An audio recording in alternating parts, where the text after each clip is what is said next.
Então, boa tarde a todos e todas. É com enorme satisfação que nós vamos dar início ao evento Covid-19 e as fronteiras na Bacia do Prata, uma realização do Laboratório de Geografia Política, do Departamento de Geografia, da Faculdade de Filosofia, Letras e Ciências Humanas, da Universidade de São Paulo.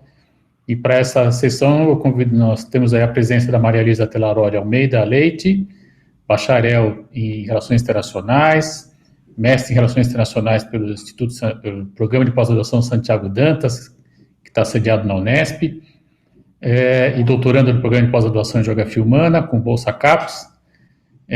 Apresento também a Isabela Batistello Espíndola, que também é bacharel e economista, né, em Relações Internacionais e Economia, mestre em Engenharia da Ciência Ambiental e doutoranda também do Programa de Pós-Graduação em Geografia Humana na USP, com Bolsa FAPESP, e apresento também o professor Luiz Paulo Batista, que está concluindo o pós-doutorado na Universidade de São Paulo e que é professor da Universidade Federal da Bahia. Né?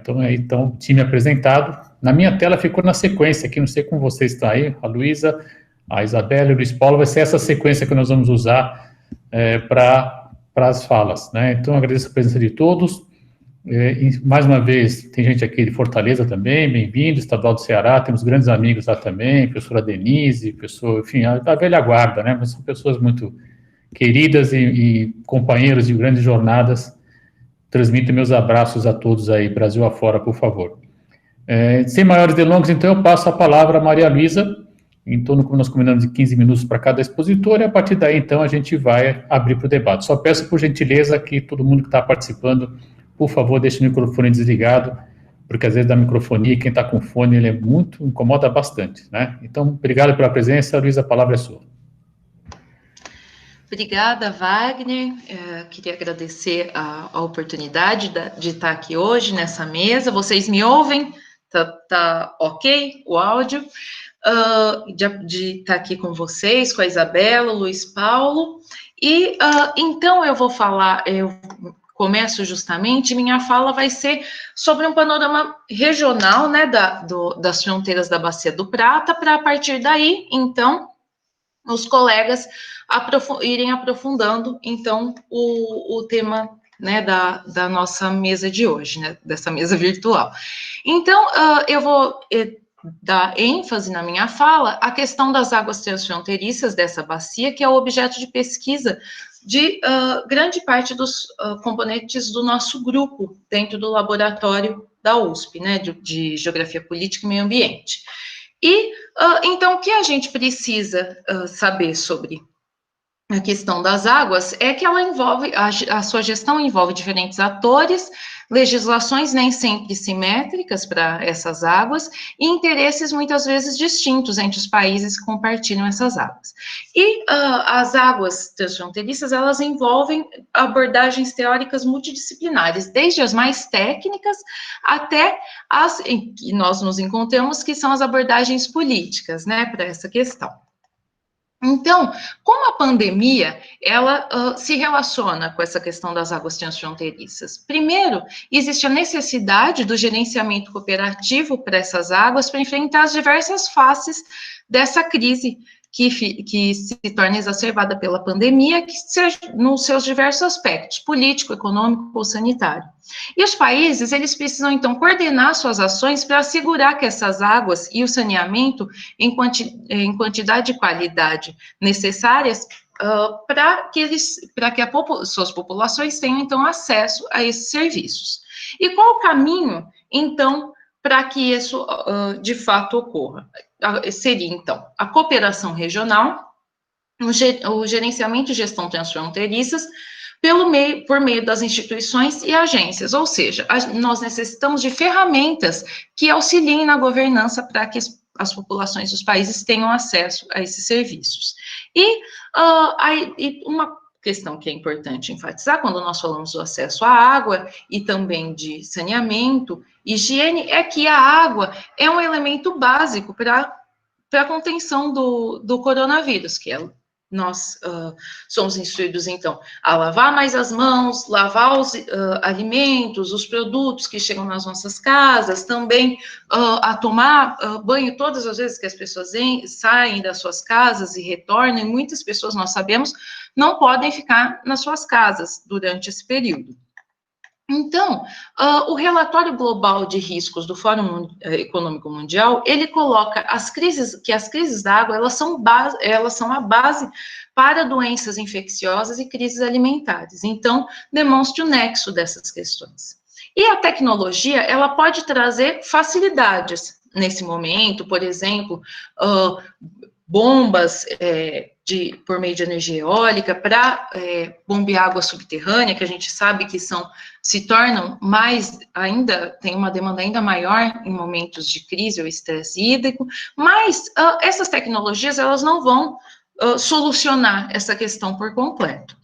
Uma questão primordial, então, para garantir o acesso à água, é também garantir o acesso à água, saneamento, à higiene para as populações que estão em situação de vulnerabilidade. E essa é uma questão que ainda está que está em xeque, porque ainda não foi equacionada no panorama que eu vou trazer aqui para vocês. Então, o Instituto Internacional da Água, ele fez um levantamento das políticas e iniciativas, sejam elas governamentais, subnacionais ou de organizações não governamentais para a América Latina e Caribe, no que tocava a água e a pandemia. Então, por meio desse relatório, artigos, dados que vêm sendo disponibilizados sobre esses países, eu busquei fazer uma análise, então, dos países da Bacia do Prata frente ao Covid. Como eles relacionam a questão da água, do saneamento e nesse momento de pandemia. Então, as medidas, o que foi possível a gente concluir até o momento? Que as medidas para garantir o uso da água e o acesso a ela podem elevar o estresse hídrico. Isso, né, é uma questão. Dado o gerenciamento para o saneamento ainda é escasso, em especial para aquelas pessoas que se encontram em situação de vulnerabilidade. E, por exemplo, nós pegamos os relatórios lançados pela CEPAL para a América Latina e Caribe nesse momento, e percebemos que algumas das medidas que são relatadas são não cortar a água, não cortar o saneamento, o que, de fato, só beneficia as pessoas que já possuem esses serviços, mas isso não soluciona essas pessoas que nós sabemos que muitas pessoas não têm acesso a esses serviços. E como tratar dessa questão, né? E a dengue, a questão da dengue, mas a gente poderia falar de outras doenças, e as secas, que tornam esse quadro ainda mais complexo. Então, agora, especificamente sobre os países, né, da Bacia do Prata. Eles têm demonstrado, no caso da Argentina, uma política mais assertiva para essas questões e medidas para a contenção da pandemia e também para o acesso à água, ao saneamento. O Paraguai, que as medidas naquele relatório do Instituto Internacional da Água, ele mostra que não são tantas as medidas, algumas medidas não governamentais para a questão hídrica, mas se mostra engajado na contenção do vírus, inclusive na cooperação com os seus países vizinhos para a contenção, para a pesquisa, para essa situação. Então, também demonstra essas iniciativas. O Uruguai, que também tem algumas iniciativas, tanto governamentais quanto não governamentais, e tem demonstrado bons resultados na contenção à pandemia. A Bolívia, que tem colocado uma série de medidas para saneamento e para acesso à água, e também que vem tratando de forma gradativa essa questão das medidas para essa questão. E o Brasil é um ponto, a gente percebe bem, né, isso, estando aqui, que o Brasil se mostra desarticulado em relação a essa questão, tanto em relação aos seus vizinhos, quanto internamente, porque a gente percebe um descompasso entre o governo federal, os governos estaduais, municipais, e também em relação à busca pela cooperação regional nesse contexto de pandemia, que tem sido enfatizado que a cooperação é uma forma dos países na América Latina, no Caribe, aqui também na América do Sul, de enfrentamento da crise e seus diversos aspectos. Então, o país também é visto como uma ameaça pelos seus vizinhos à medida que ele se transforma no epicentro do coronavírus. Então, as questões da fronteira, a gente sabe que existe um limite tênue, não só nos recursos, mas também na circulação de pessoas entre os países, e o Brasil sendo visto como uma ameaça, então. Em relação às instituições regionais, o Mercosul, ele, por meio realizou uma doação por meio do seu fundo, FOSEM, de 16 milhões para o combate à pandemia. O ProSul, que é uma instituição recente de articulação entre os países da América do Sul, também fez uma declaração de intenções sobre a pandemia, colocando a troca de informações, medidas que se relacionassem a transporte aéreo, terrestre e marítimo, suspensão de voos, e medidas que afetassem a mobilidade de pessoas nos países, também de coordenação de medidas junto com a Organização Pan-Americana de Saúde, e também de coordenação com os organismos regionais, financeiros regionais, para as medidas para essa questão. E a Unasul, que tinha no seu âmbito grupos que tratavam da cooperação na questão sanitária, se vê completamente esvaziada, né, como nós pudemos perceber nesses últimos anos. E o comitê, por fim, o Comitê Intergovernamental dos Países da Bacia do Prata, que trata especificamente das questões de cooperação e de iniciativa entre esses países para os recursos hídricos, ele, no seu programa de ação estratégico, na área estratégica 3, trata da proteção ambiental e reabilitação ambiental. E um dos pontos tocados, né, nessa área estratégica é justamente o de mitigar efeitos negativos para a saúde humana e para o saneamento urbano nesse quesito. Mas o que é perceptível é que a questão hídrica, principalmente numa instituição como o SIC, que trata dessa questão, pouco ela tem sido abordada agora, com ênfase na questão da pandemia, do acesso à água, da possibilidade de elevação do estresse hídrico, das questões que já, as questões dos problemas que já ocorrem, como tratar nesse momento. Então, a gente percebe que existe uma desarticulação para esse tema, a gente não vê uma ação efetiva nesse sentido entre esses países. E a ênfase na cooperação para o enfrentamento das diversas questões, mas a gente ainda percebe que os países tendem a tratar dos seus temas de forma interna, o que acaba exacerbando ainda mais as diferenças, inclusive não só em âmbito interno, mas externo entre eles.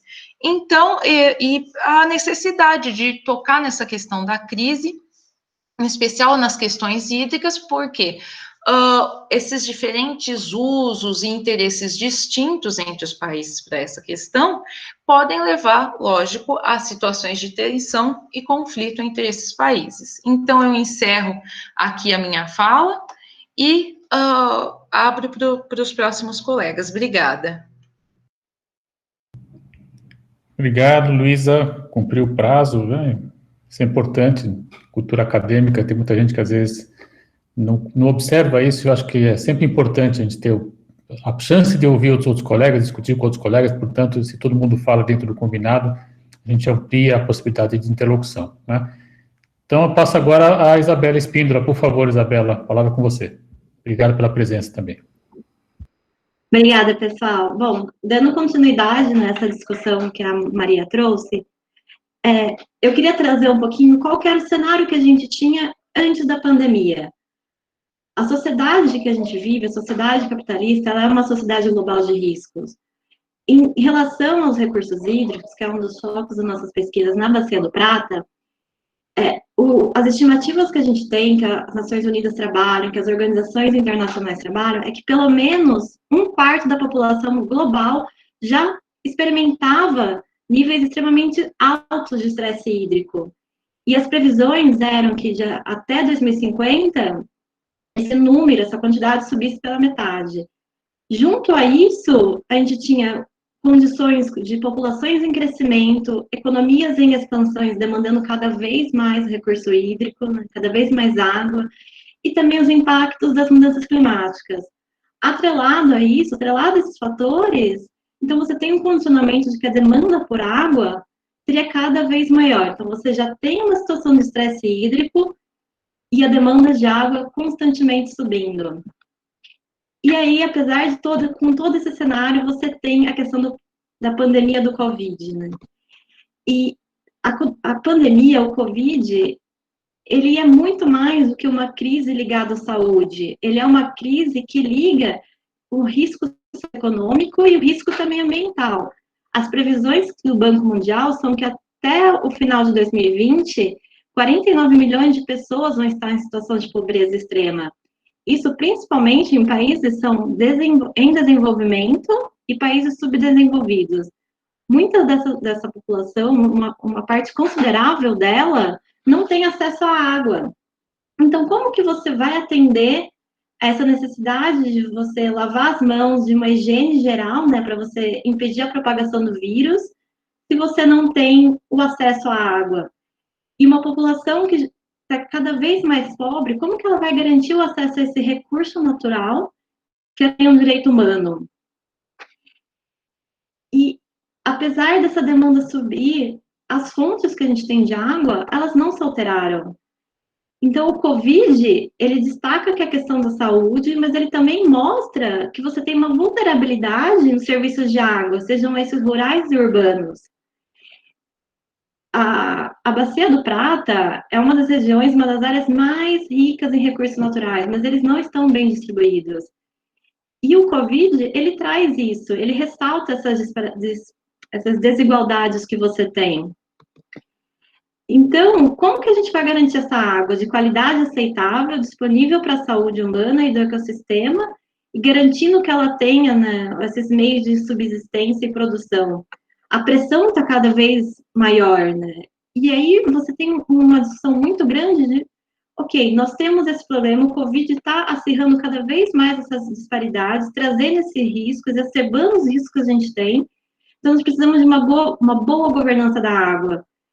E pensando nessa necessidade que a gente tem do corona, mas também no nosso futuro sustentável. E você tem toda essa situação que tem que ser debatida. E quando você traz isso para a Bacia do Prata, a gente tem que pensar que os países, eles têm uma relação complexa, né? As interações hídricas entre os países, as interações hídricas transfronteiriças entre os países da Bacia do Prata, elas são complexas. E elas caminharam sempre, simultaneamente, em períodos de conflito e cooperação entre os 5 países.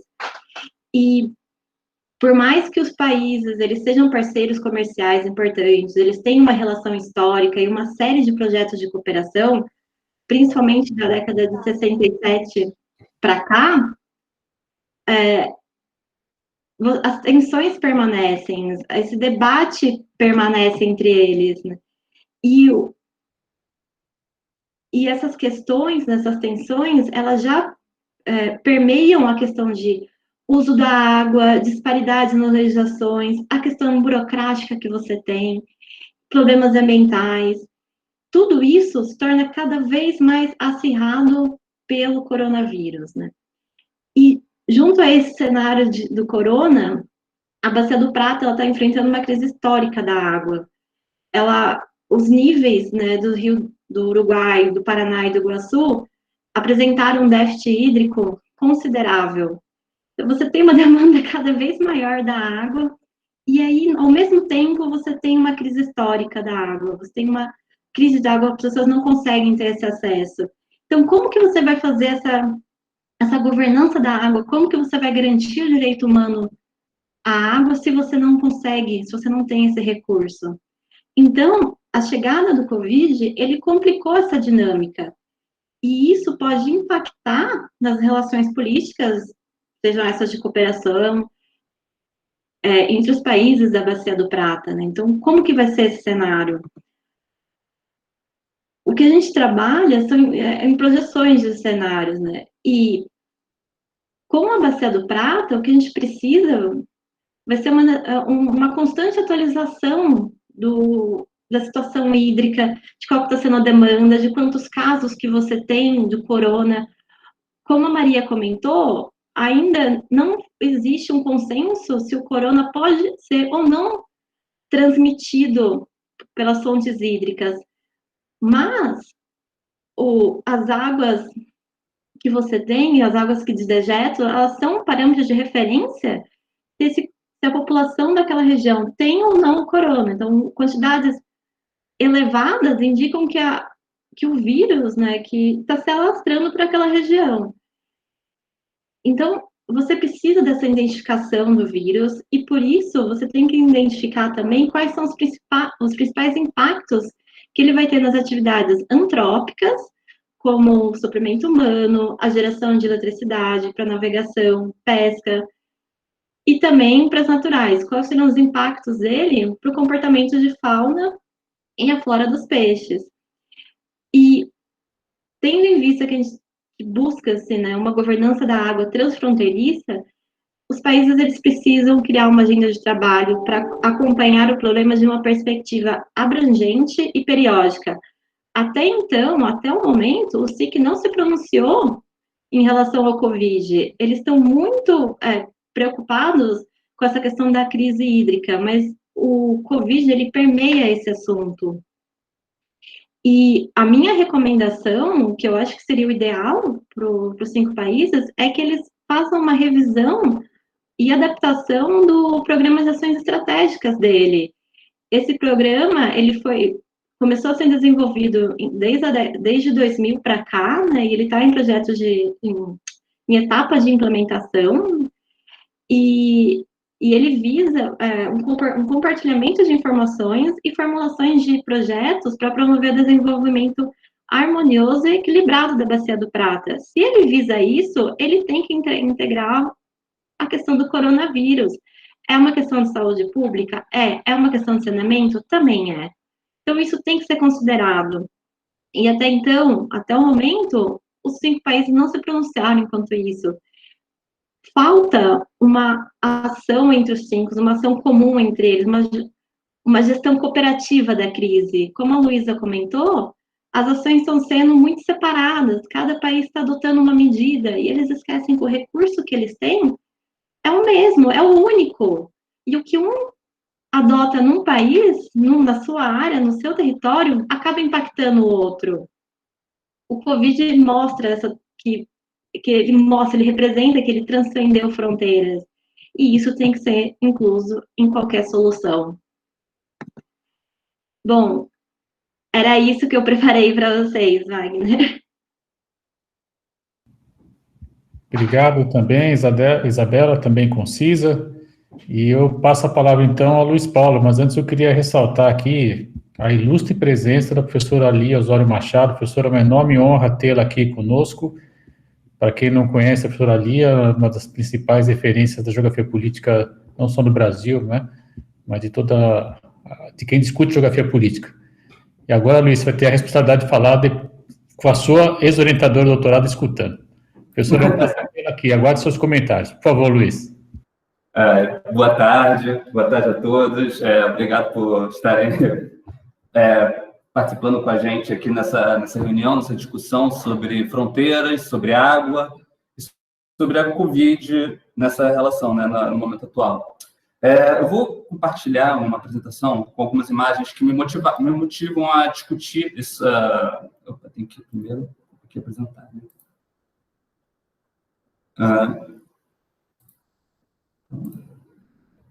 Vocês veem a apresentação? Vocês veem a apresentação? Aqui ainda não carregou, Luiz. Uhum. Peraí, então.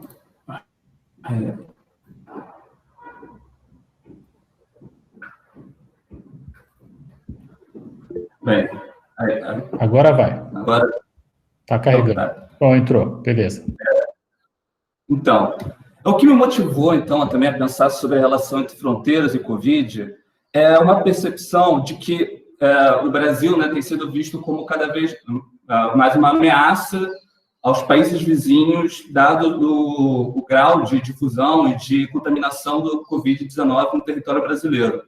E eu peguei dois casos, duas falas e também ações feitas no limite internacional, né, na zona de fronteira, que veem o Brasil enquanto uma ameaça aos territórios nacionais de seus vizinhos, né? Vocês estão vendo a apresentação, temos aí duas falas, né? Aí em cima tem a fala do Arthur Benítez, né? Marito Benítez, presidente do Paraguai, em maio, e embaixo tem uma fala do Alberto Fernandes, presidente da Argentina, relatando em maio como é que eles viam como a abertura da fronteira, do fluxo transfronteiriço seria impedido dado o grau de contaminação do Covid no território brasileiro. Só que isso também não ficou só em palavras, né? Essas duas imagens, vocês veem, em cima o exército paraguaio colocando um arame farpado, né, uma cerca de arame farpado sobre um gramado entre as cidades de Ponta Porã, no Mato Grosso do Sul, e Pedro Juan Cabaleiro, e embaixo a prefeitura, né, a intendência de Ipeiuca, uma cidade também na fronteira do Brasil com o Paraguai, ali com o Mato Grosso do Sul, cavando uma trincheira para tentar impedir os fluxos de pessoas de um lado ao outro do limite, né? E, como eu disse, essas imagens são de maio, essas falas são de maio, mas até como a Maria Luísa lembrou, se a gente voltar para março, as falas dos presidentes dos países que compõem o Mercosul, né, que agora tem a presidência temporária do Paraguai, era de uma cooperação, tentativa de cooperar para conseguir lidar com a Covid de forma conjunta e harmoniosa entre os países. Então, o que mudou de março por uma declaração dos presidentes do Mercosul, que prezavam pela cooperação e que colocaram o dinheiro do FOSEM, né, do fundo do Mercosul, esses 16 milhões, para tentar construir uma ação conjunta, para essa situação em maio, em que tenta-se fechar as fronteiras com arame farpado, que não necessariamente vai ser uma atitude que vai dar certo, né? O que causou essa mudança de relação, de interação entre os países, é a evolução da Covid. Como se vê esse gráfico aqui do Our Rotten Data, dos casos confirmados, o Brasil se tornou o grande responsável pela subida do número de casos na América do Sul, tanto em números relativos, em relação à população, quanto em números absolutos. Enquanto os outros países do Mercosul, Argentina, Paraguai, Uruguai, e a Bolívia, que também é da Bacia do Prata, até o momento tem os seus números ainda pequenos, tanto em números absolutos quanto relativos, o Brasil se tornou o grande epicentro da pandemia aqui na América do Sul, né? Então, de março para maio, né, a gente tem visto na região um conjunto de ações na fronteira para tentar impedir essa passagem, a difusão do vírus pelo continente. Eu tomei esse mapa também, eu usei uma apresentação de um colega, Ulício, da UF, que mostrando o fechamento das fronteiras na América Latina, né? E basicamente a maior parte das ações de fechamento da fronteira, que é o azul mais escuro, né? Que você tem a Argentina, o Paraguai, a Bolívia, o Peru, a Colômbia, o Equador, são de fechamento para pessoas.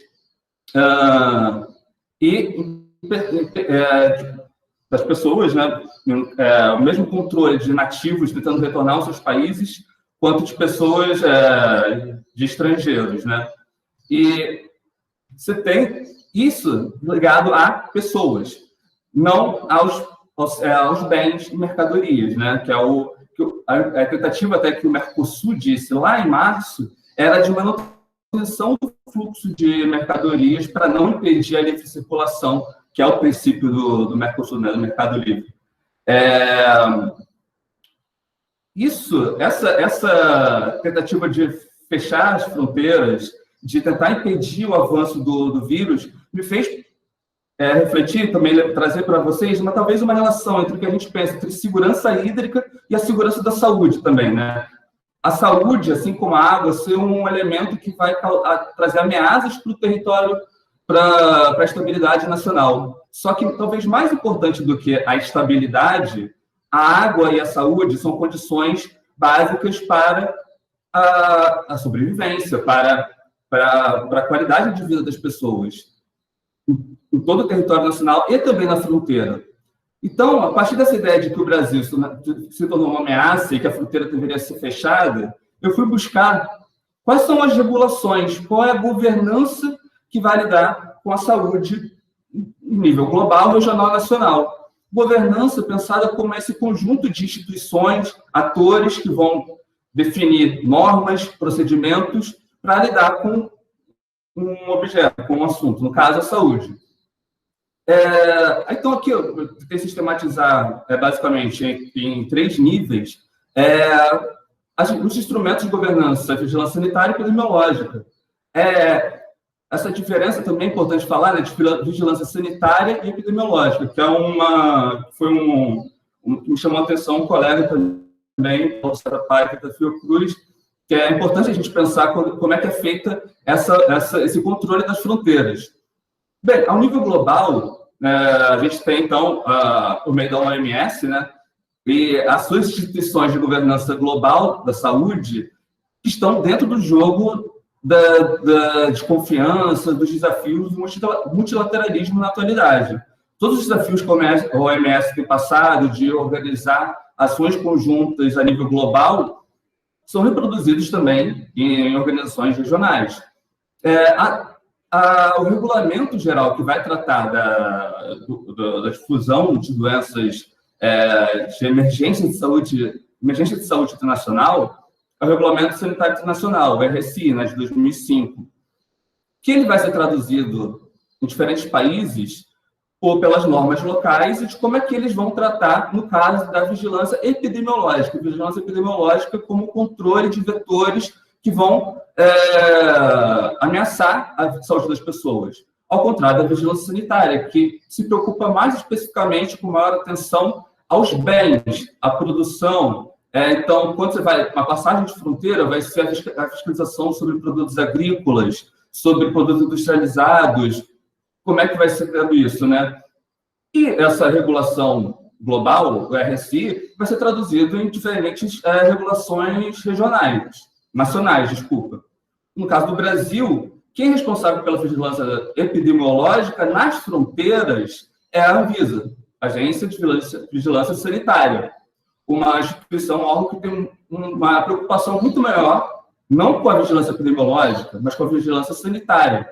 Ou seja, pelo controle da transmissão da doença do Covid por meio de bens e mercadorias, né? Mas, ao nível regional, existem casos no mundo de organismos, de instituições voltadas para a vigilância epidemiológica, ou seja, observar pessoas que possam transmitir os vetores de doenças de um lado a outro do limite internacional. Como também a Maria Luísa já falou, a Unasul conseguiu construir, há mais de uma década, né, estava construindo, né, um conjunto de ações que estavam vindo depois da pandemia do H1N1, que estavam sendo construídos novos mecanismos, né? Na bacia do Mekong, até hoje, nos países que compõem o Mekong, né, o sul da China e o sudeste asiático, existe uma iniciativa regional de monitoramento, notificação de doenças que devam ser monitoradas por todos os países. E é até importante a gente discutir isso, né, na relação e tomar o recorte, de novo, da bacia hidrográfica, que é muito caro para a governança de recursos hídricos e que vai ser também adotado para a governança da saúde regional, né?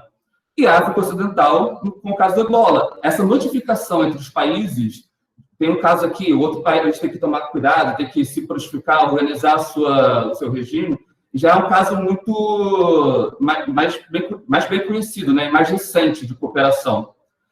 E o Mercosul, né? Então, eu levo para a gente pensar qual seria o papel do Mercosul. nessa organização da vigilância epidemiológica dos países da Bacia do Prata. Porque o Mercosul ele preza pela livre circulação de bens e mercadorias.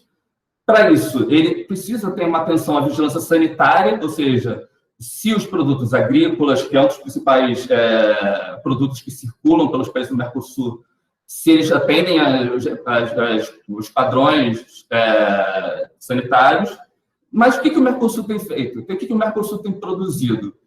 O Mercosul, até onde a gente pôde também averiguar, ele tem, por exemplo, começou lá em março, como eu já disse, a buscar uma forma de ação conjunta por meio do FOSSEM, garantir uma pesquisas e ações de forma organizada, mas o Mercosul não tem instrumentos. O único instrumento existente dentro do arcabouço legal do Mercosul é um regulamento de 2015 que vai harmonizar os procedimentos para casos de pandemia, ou seja, quais são as doenças, quem que tem que ser avisado, mas não tem nenhuma estrutura onde essas informações vão parar, como é que vai ser organizada o fluxo de mercadorias na região.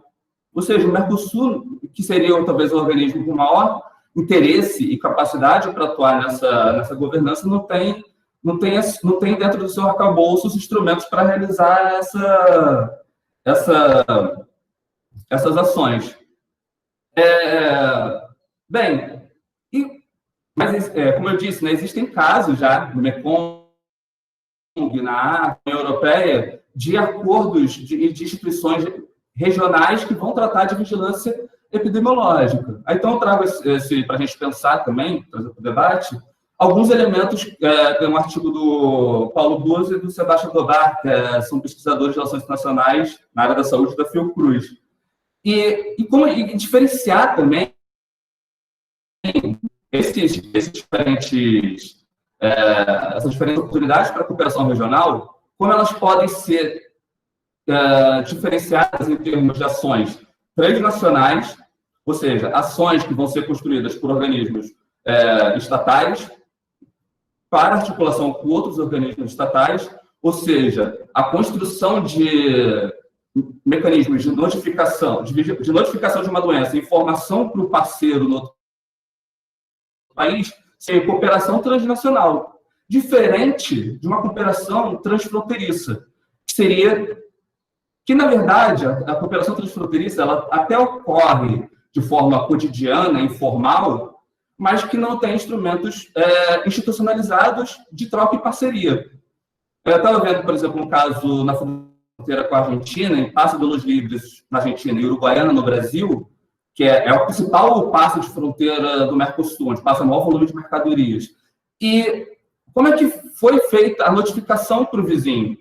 Uruguaiana passou a ter casos de Covid, os responsáveis da saúde pública no município vão e avisam para os vizinhos de Paso de los Libres.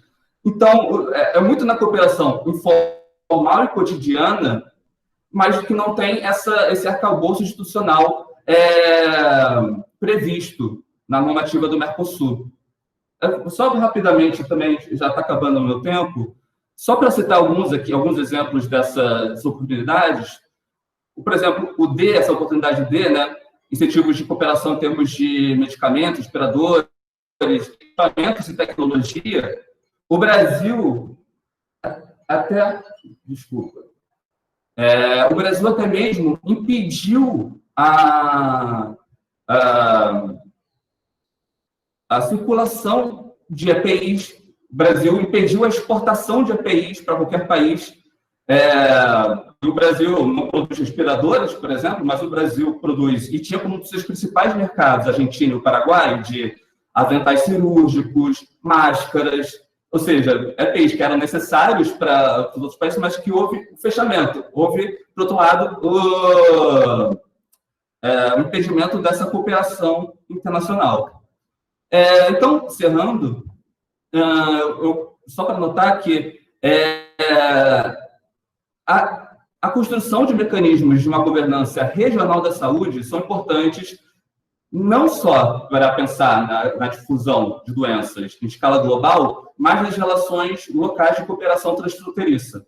Na fronteira, esses mecanismos de cooperação regional têm importância na relação entre povos que estão ali, populações que estão situadas sobre a zona de fronteira.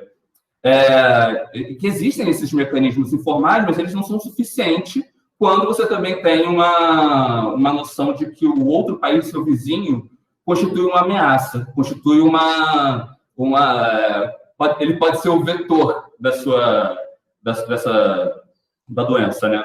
E eu acho que, na minha singela opinião, né, começando aqui para vir para a discussão, acho que o Mercosul tem um grande papel, teria um grande papel a desempenhar nisso, tá? Tanto pela importância que tem o Mercosul, e pelo interesse do Mercosul. O interesse do Mercosul é garantir a livre circulação de bens e mercadorias, também de pessoas, mas mesmo que para garantir a livre circulação de bens e mercadorias, ele tem as estruturas, os instrumentos para fazer a vigilância sanitária e talvez tentar criar, então, um mecanismo também para a vigilância epidemiológica.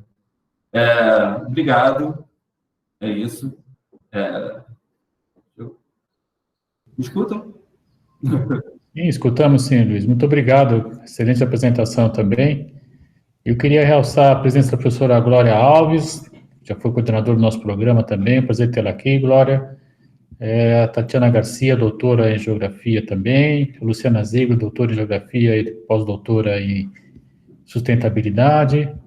Enfim, estamos aqui com um público bastante... Desculpe quem eu não conheço, se apresente ao longo do debate, por favor.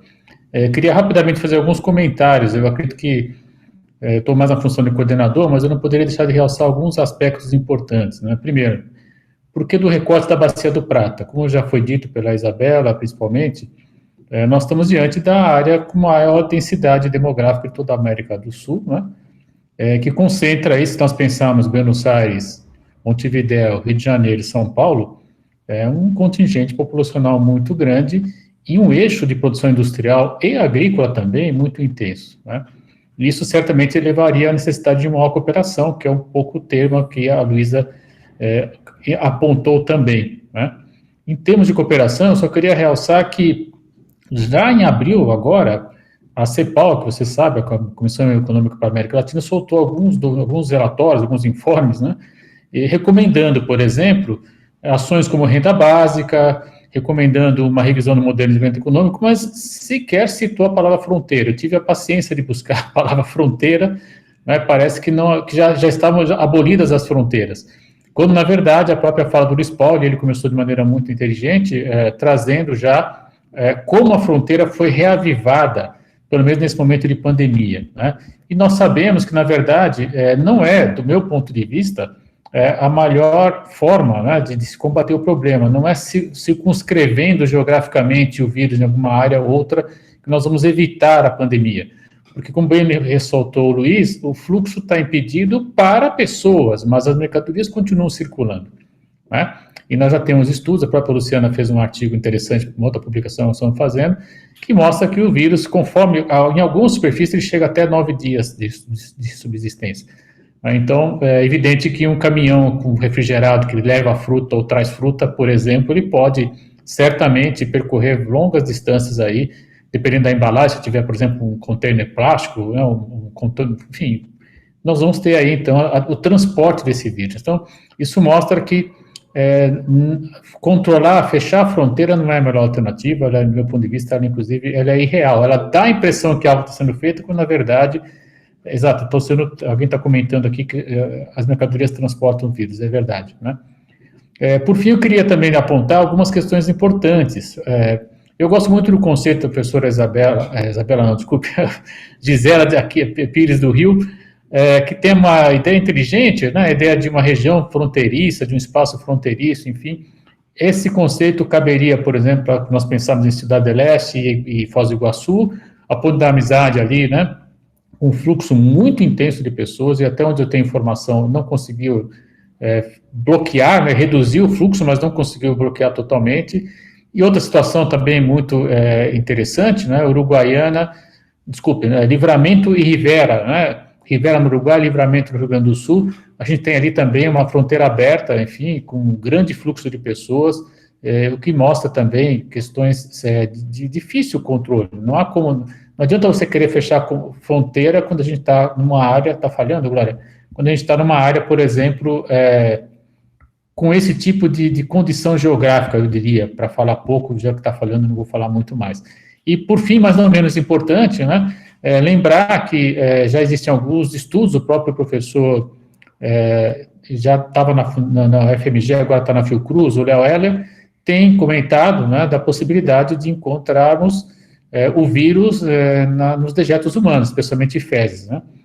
Se a gente pegar o volume de material não tratado que sai do Brasil, né, pelo Tietê, navega pelo Paraná e chega até a Bacia do Prata, mereceria, sem dúvida, uma investigação mais precisa, até que ponto nós teríamos ou não a capacidade de transmitir, por exemplo, o vírus a partir de esgoto, né, não tratado, e ele se tornaria ou não um vírus de veiculação hídrica. São perguntas que estão no ar, não há resposta sobre isso, evidentemente, mas, de qualquer modo, a gente poderia aprofundar o debate a partir dessas questões também, né?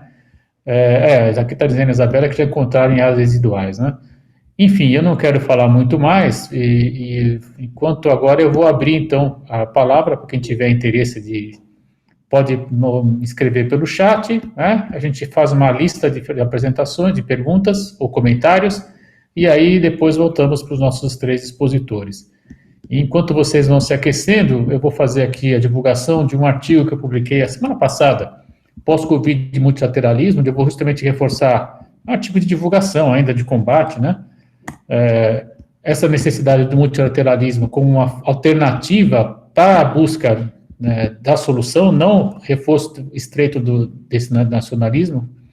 E também vou divulgar, aproveito a oportunidade, a série de seminários que fizemos aí sobre a Covid, né? Foram 8 reuniões com vários colegas geógrafos, não geógrafos, então está aí no YouTube também.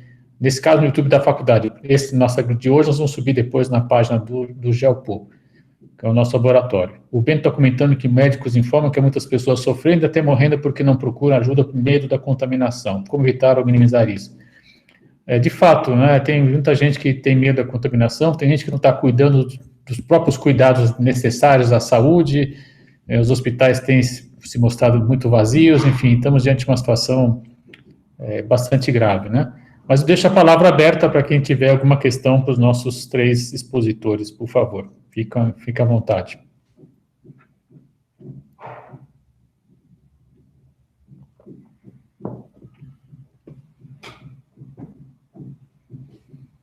Enquanto não vem, então eu vou lançar uma pergunta aqui, né, e vamos fazer na ordem, então a Luísa, a Isabela e depois o Luiz Paulo comentam, que é justamente essa tensão entre integração regional e a volta do nacionalismo estreito, né? Como é que essa tensão que vira e mexe está posta, como é que isso se reaparece, né, numa crise epidemiológica como estamos assistindo hoje? Começamos então com a Luísa, por favor, Luísa.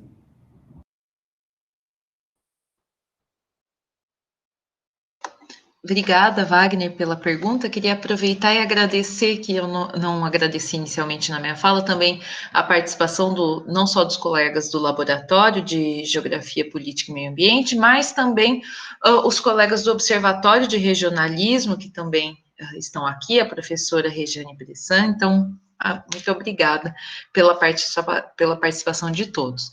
E, Wagner, você fala sobre essa volta do nacionalismo, a cooperação, numa situação como a que nós estamos passando agora, que é excepcional, né, o que está acontecendo, e eu acho que de fato é difícil mesmo, porque a gente houve todo um estardalhaço, um pânico em relação a essa questão de fechar as fronteiras, da circulação das pessoas, a circulação do vírus. Então, e daí a tendência é que os países se fechem, mesmo, e sendo que justamente não só a CEPAL, mas diversas organizações e agências incentivam a cooperação entre os países como forma de superação, né, da crise nos seus diversos aspectos. Então, é difícil equacionar essas questões. Eu acho que, lógico, o acesso à informação e a troca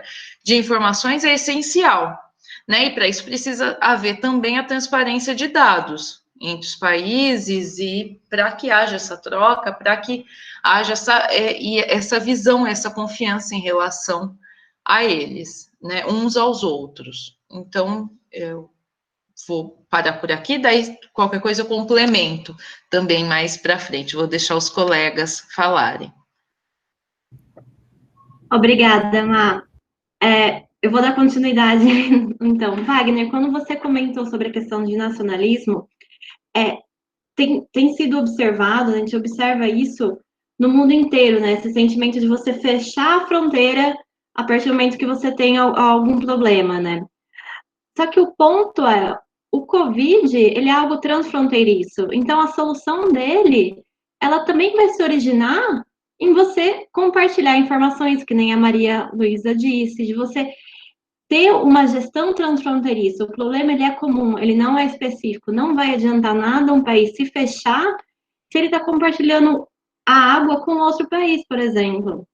Ainda, aproveitando, Bento, que você comentou sobre a contaminação por água, ainda não tem um parecer técnico-científico sobre isso. Ainda está sendo debatido até que ponto que as amostras que são encontradas em águas residuais, elas podem ou não promover a contaminação. De qualquer forma, elas são indicadores de que aquela área, de que aquela região, de que aquela cidade tem se alastrado a questão do coronavírus, mas não existe ainda um consenso se o vírus ele é transmitido ou não pela água, né? Então, você tem que ter essa questão transfronteiriça, elas têm que ter essa gestão. E eu não acredito, de forma alguma, que o isolamento, nesse aspecto dos países, de fechar a fronteira, seja a solução. Cidades vizinhas, né, fronteiriças, que nem o Luiz trouxe, elas têm que ter uma gestão igual. Elas têm que pensar em soluções comuns para os dois. A transmissão é muito fácil, não adianta você simplesmente fechar a barreira física se você está tendo você está levando o produto de um lado para o outro, você continua tendo a contaminação. Então, a solução, ela vai vir nessa forma comum, nessa forma cooperativa e transfronteiriça deles.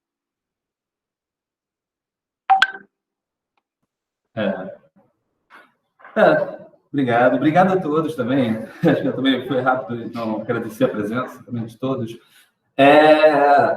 Eu acho importante a gente destacar também essa ideia de fechar, né? De se fechar, de imaginar que o problema poderia ficar do outro lado e a gente se fecha aqui.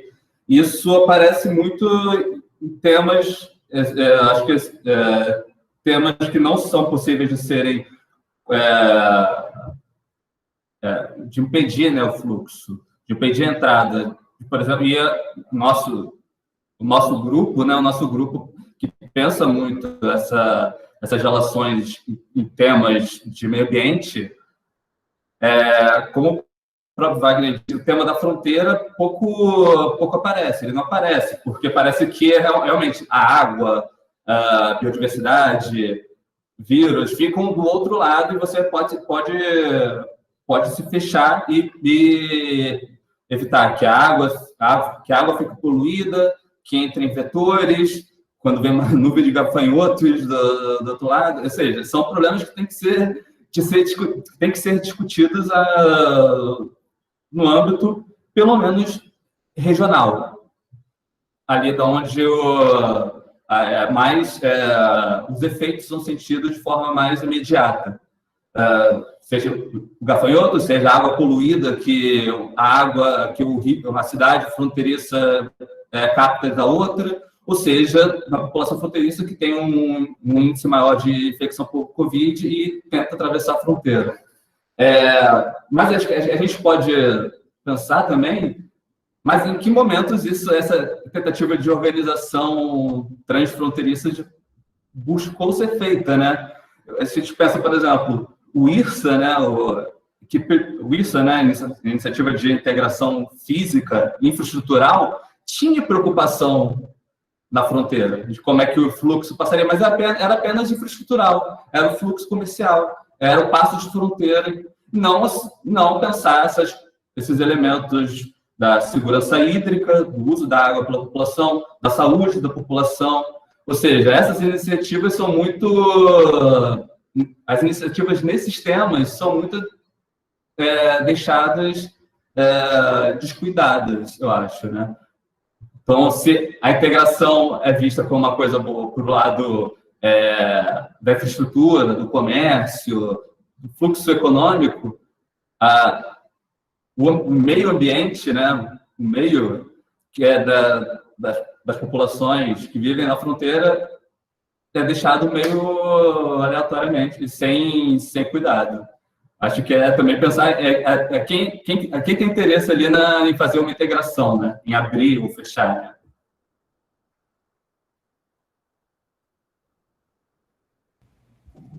Muito bem, queria então realçar e agradecer a presença da professora Regiane Bressan, estamos abertos à cooperação, professora Unesp, temos uma tradição de relação com a Unesp, será um prazer também estreitar por meio da Luísa, fazendo a ponte aí com os dois grupos, né?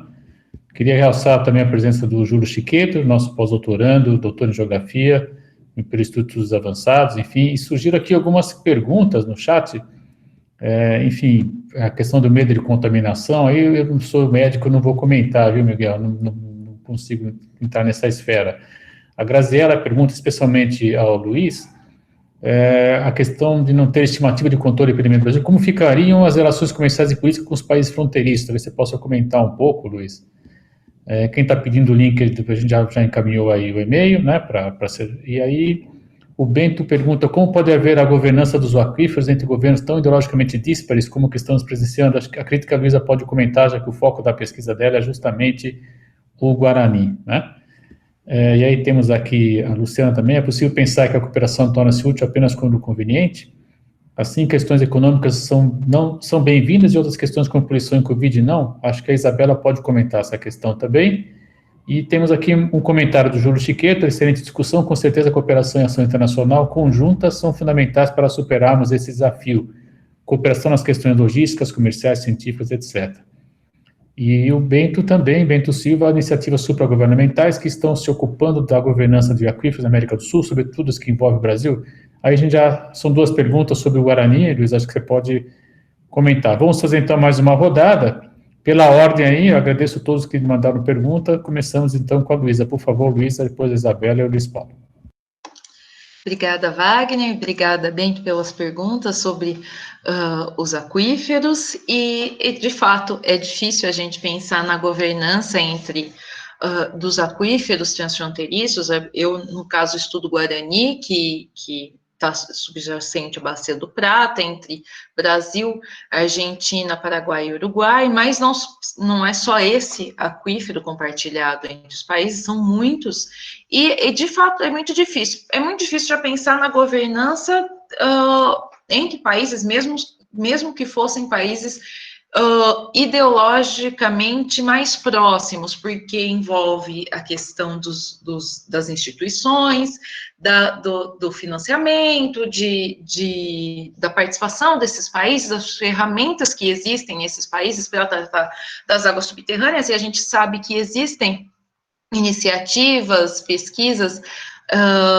mais densas, em maior número, para a questão das águas superficiais, dos aquíferos, lógico, há um interesse crescente nessa questão, principalmente aqui nos países da América do Sul, com o próprio projeto Pro Aquífero Guarani, nos anos 2000, com financiamento do Banco Mundial, né, e com a participação da Organização dos Estados Americanos, mas, ainda assim, há uma dificuldade, há pouca pesquisa, pouco conhecimento, e quando nós pensamos, então, nas questões de ideologia políticas muito distintas, isso daí se torna ainda mais gritante. Eu, ano passado, fiz uma pesquisa de campo sobre o Guarani no Uruguai, no Instituto Regional, né, para a Gestão de Águas Subterrâneas, da Unesco, E uma preocupação grande entre as pessoas que estavam nesse centro era que o Brasil, até aquele momento, não tinha designado ainda, já fazia um ano que a presidência do Brasil tinha mudado, mas eles não tinham ainda designado alguém para tratar dessa questão dentro, né, dessa instância que vem demonstrando, principalmente no caráter técnico, né, da gestão, das pesquisas, muito importante, né, nessa questão. E o Bento também colocou, né, a iniciativas supragovernamentais que estão se ocupando da governança desses aquíferos. Bom, existem iniciativas como esse projeto que houve para o Guarani, tem esse centro hoje de águas subterrâneas da Unesco, que está mapeando os aquíferos agora, não só aqui na América do Sul, mas eles também assumiram o projeto para a América de uma maneira geral, e o mapeamento, a aproximação, a troca de dados contínua, mas dentro do Mercosul existem instâncias que tratam de meio ambiente, trataram da questão do aquífero Guarani, trataram da questão da água, mas também são mecanismos intergovernamentais, o Comitê Intergovernamental da Bacia do Prata, que é onde irá se alojar, né, o acordo do aquífero Guarani, quando ele entrar em vigor, porque ele já foi ratificado, mas ainda não foi depositado pelo Paraguai. Todas essas iniciativas são iniciativas intergovernamentais. Então, supranacional não existe ainda um organismo que se ocupe especificamente dessa questão, infelizmente, né, a gente não vê uma iniciativa nesse sentido, o que eu acho que vai até dialoga com essa questão da cooperação que está sendo falada aqui na nossa mesa de hoje. Bom, é isso, e eu agradeço, então, ao Bento e aos colegas. Luciana, obrigada pela pergunta, e Wagner, obrigada de você passar ela para mim, né? Ela tende a ocorrer conforme ela seja reconhecida como estratégica. Se o tema ele é estratégico para os estados, eles tendem a ocorrer muito mais fácil, né? No caso da Bacia do Prata, a cooperação da Bacia do Prata, ela acirrou-se, né, na década de 60 pelo reconhecimento que as águas, os recursos disponíveis nessa área da Bacia do Prata, eles são estratégicos para os 5 países. Então, você teve essa tendência de um desenvolvimento das relações de cooperação. De forma alguma, elas ausentaram os conflitos entre os países, né? Tanto que você teve, no decorrer desses 50 anos de cooperação da Bacia do Prata, instantes em que o conflito e a cooperação ocorreram simultaneamente.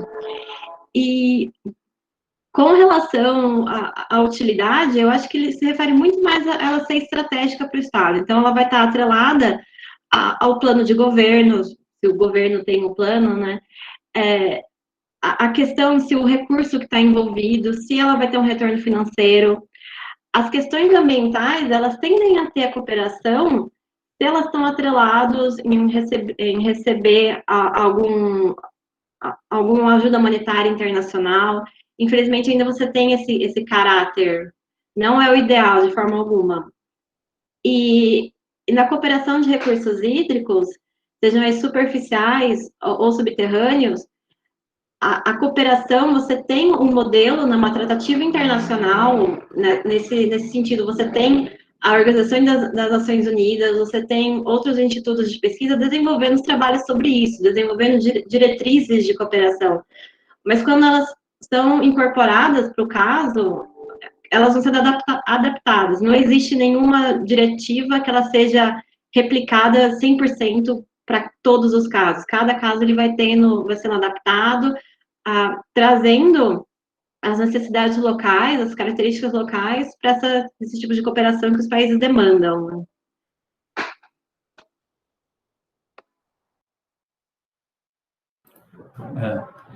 Bem, obrigado pelas perguntas, né, pelos comentários também.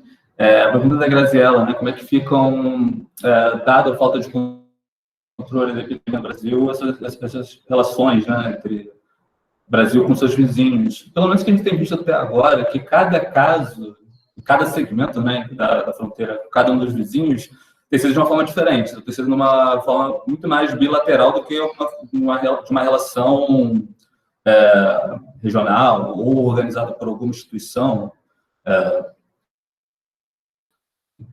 Não só também pelos segmentos de fronteira binacionais, né, mas às vezes até pela cidade de Gêmeos, como eu citei o caso anteriormente de Paso de los Libres, né, por Uruguaiana no Rio Grande do Sul, Paso de los Libres na Argentina, que é na relação com os prefeitos e os responsáveis pela saúde municipal, que, dado o grande fluxo de mercadorias que passa ali pela cidade, né, que eu também falei, a passagem com maior intensidade, né, de bens e mercadorias do Mercosul, os prefeitos tomam atitude de acordo com o que é informado pelo vizinho, né?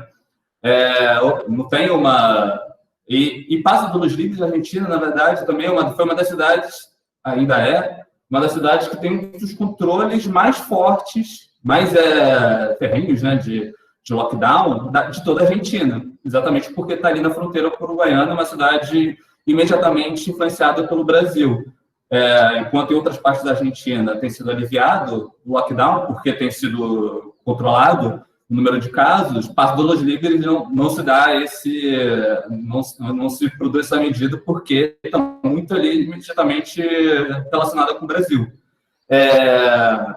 Então, isso sendo muitas relações locais, né, entre autoridades locais, e sem exatamente essa forma de cooperação institucionalizada e organizada, como a gente pensa que talvez deveria ser a forma mais apropriada de lidar com esse problema, né? E como é que poderia ser organizada, né? Como eu mostrei até, essas iniciativas de cooperação podem se dar na troca de técnicas. O mais básico, inicialmente, né, parece a notificação, né? O controle e a notificação de casos, identificar os casos, notificar para o vizinho é o início, mas você pode ter também propostas de troca de tecnologias, de troca de insumos. São todas ações que poderiam ser organizadas, que estavam previstas até nas ações do Mercosul lá em março, mas que, dado a evolução da pandemia de forma diferenciada entre os países, hoje já não essas possibilidades já sumiram do radar. Que se tem a ideia só de manter as fronteiras fechadas para que não se propague. É uma tentativa, talvez, vã de se controlar o vírus por meio do fechamento da fronteira com arame farpado. Mas eu acho que ainda seria o tempo de tentar organizar, porque temos visto, né, as discussões hoje já estão no quando que vai a extensão de ondas de contaminação. Então, ainda há tempo de se pensar em iniciativas e formas de coordenação e cooperação entre os países da região, e não deixar apenas nessa cooperação local e momentânea. Obrigado. Mais uma questão também? Muito bem. Eu pergunto se alguém teria mais alguma observação, comentário, pergunta. Por favor, se manifeste ou pelo chat, ou se quiser abrir o microfone e fazer algum comentário rápido.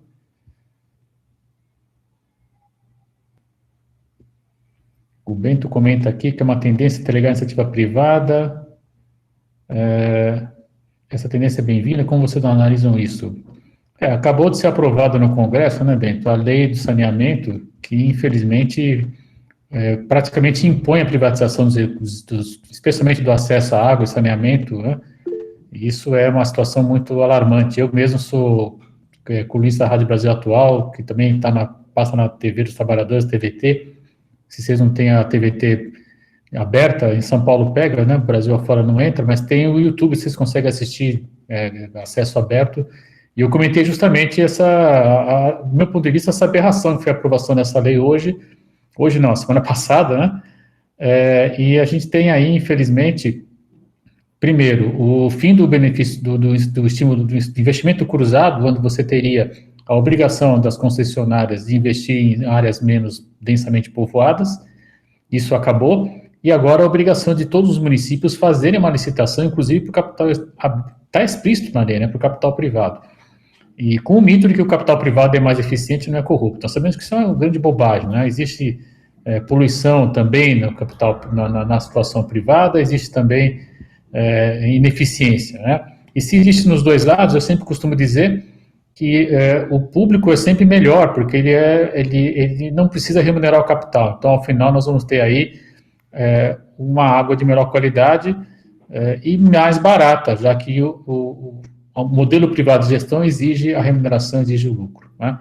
Além do que, nós temos já 30 anos de privatização de acesso à água no mundo, com uma grande onda que veio por aí, e já quase 300 cidades no mundo, inclusive Buenos Aires, Paris, Berlim, né, Jacarta também na Indonésia, enfim, que deixaram esse modelo privado e voltaram para um controle estatal.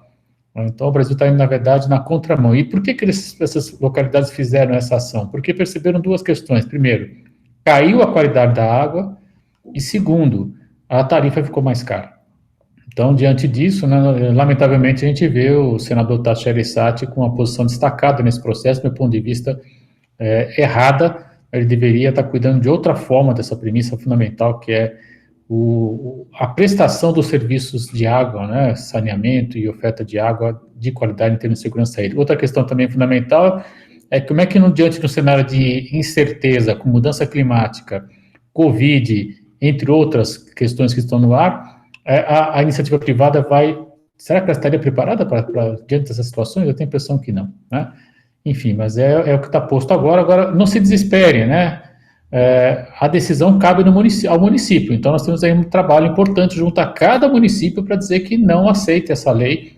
Até o professor Cláudio Mauro, nosso grande companheiro e amigo da Universidade Federal, também geógrafo federal de Uberlândia, ele tem levantado uma questão importante, eu comentei na coluna hoje, dizendo que seria inconstitucional o governo federal querer legislar sobre uma ação da esfera municipal. Esse é um debate que a gente pode começar a fazer agora, até eu vou estimulá-lo, para quem sabe numa dessas lives, a gente convidá-lo também para fazer uma discussão dessa ordem conosco, seria realmente muito interessante, né?